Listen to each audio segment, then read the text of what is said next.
Welcome to 21st Sports Recap and Reaction for the New Orleans Saints at the Tampa Bay Buccaneers in their Week 14 matchup played December 13th, 2015.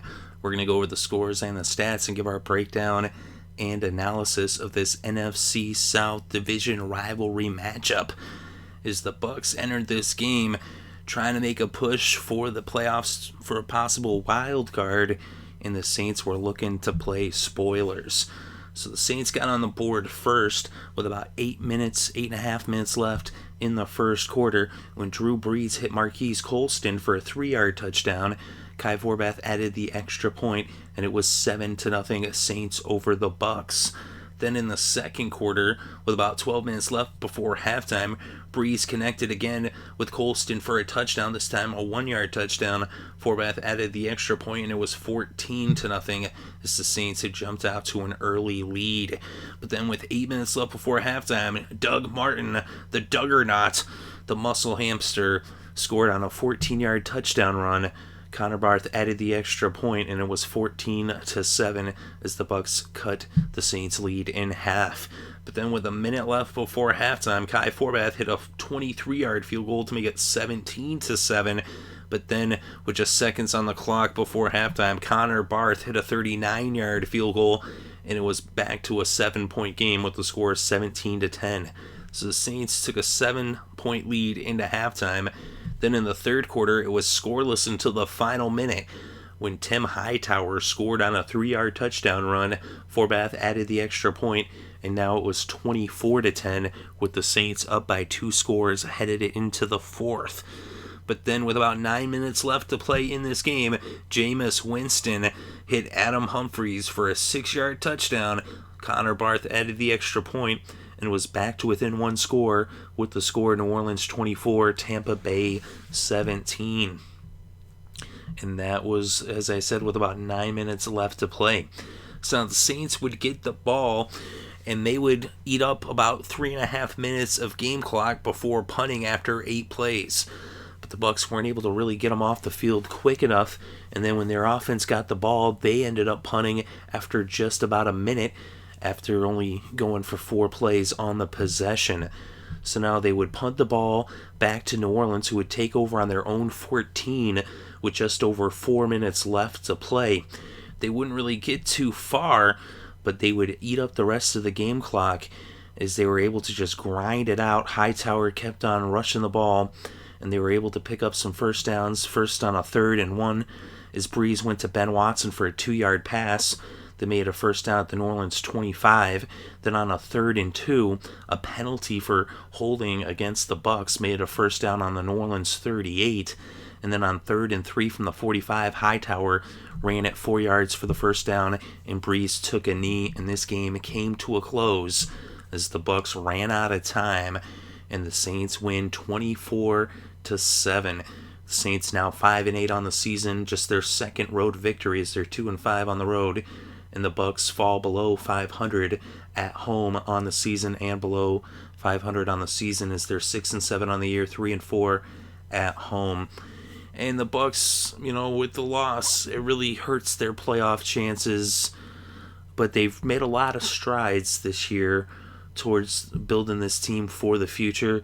Jameis Winston, he's a rookie. It's tough for a rookie to lead his team to the playoffs, in his rookie season. It does happen on occasion, but it's not the worst thing for them not to make the playoffs.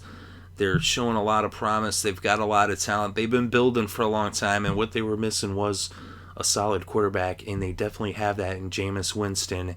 So moving forward, the Bucks have a very bright future, and with the Saints, Drew Brees moving up the all-time passing list into 4th place, I believe, passing Marino.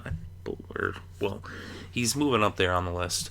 But let me know in the comments section, correct me if I'm wrong there. But with this win, the Saints getting that win in the division, it's tough. These division games always are, regardless of record. And only one game really separates these two teams that both have a lot of talent. Of course, the Saints, their defense hasn't really been playing well this year, but they fired Rex Ryan, but they were able to hold the Bucks to just 17 points as they were able to get this road victory. And Winston, we got to see a future Hall of Famer in Drew Brees and play the game in quite a high level. Of course, Winston himself has a very bright future, as I said, ahead of him. But Drew Brees in this game, 31 for 41, 312 passing yards, 2 touchdowns, no interceptions. Tim Hightower, 28 carries for 85 yards and a touchdown. He also had 1 catch for 10 yards, giving him 95 total yards. Willie Snead had 7 receptions for 122 yards. Ben Watson, 7 receptions for 70 yards. Marques Colston, 6 receptions for 36 yards and 2 touchdowns.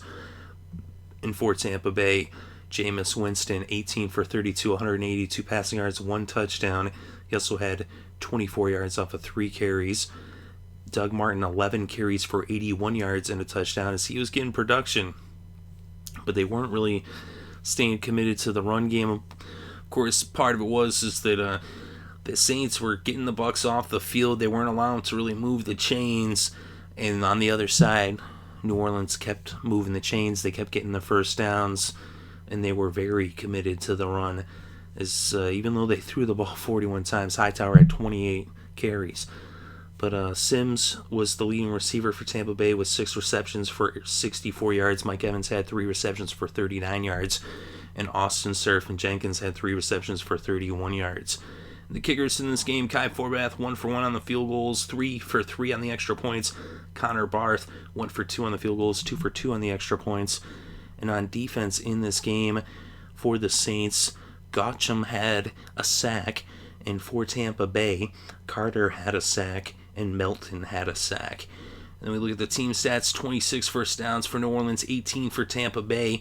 And on third down, this is where the Saints kept moving the chains. 12 conversions on third down, 12 out of 17, 70% conversion rate. And for the Bucks, just 4 for 11, 36%. They went for it once on fourth down. They did convert.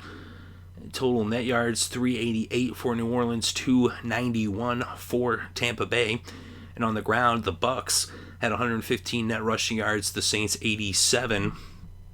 As the Bucks actually had more than twice as many yards per rushing play, but just not as many rushing plays as the Saints ran the ball almost twice as much as the Bucks. They only had 19 rushing plays, but 6.1 yards per play. And for the Saints, they had 35 running plays, although they only averaged 2.5 per run. But net passing yards, 301 for the Saints. Brees sacked twice, losing 11 yards. 176 netted through the air for the Bucks. Winston sacked once for a loss of 6 yards. And the penalties in this game, there was a lot of them. 20 penalties between these two teams, as the Saints had 12 penalties for 95 yards, and the Bucks 8 penalties for 80 yards. No fumbles in this game. And in the red zone, New Orleans 3 for 4, 75%. Tampa Bay 2 for 2, 100%. But the time of possession, 37 minutes, 14 seconds for New Orleans, 22 minutes, 46 seconds for Tampa Bay. And that really was the difference, is they kept the ball in their hands, in Drew Brees' hands, and they kept the Bucks off the field. Their offense was actually pretty productive, especially on the ground, but they weren't on the field for long, is they kept, getting off the field. New Orleans was able to make the stops and wasn't really allowed to move the chains, but Drew Brees just kept moving the chains, kept the offense on the field, and that's how they won this game. But let me know what you think in the comments section below. Definitely interested to read your thoughts and opinions. Thank you very much for listening. It's greatly appreciated. I hope you're having a good day and having a great weekend, and enjoy all the sports.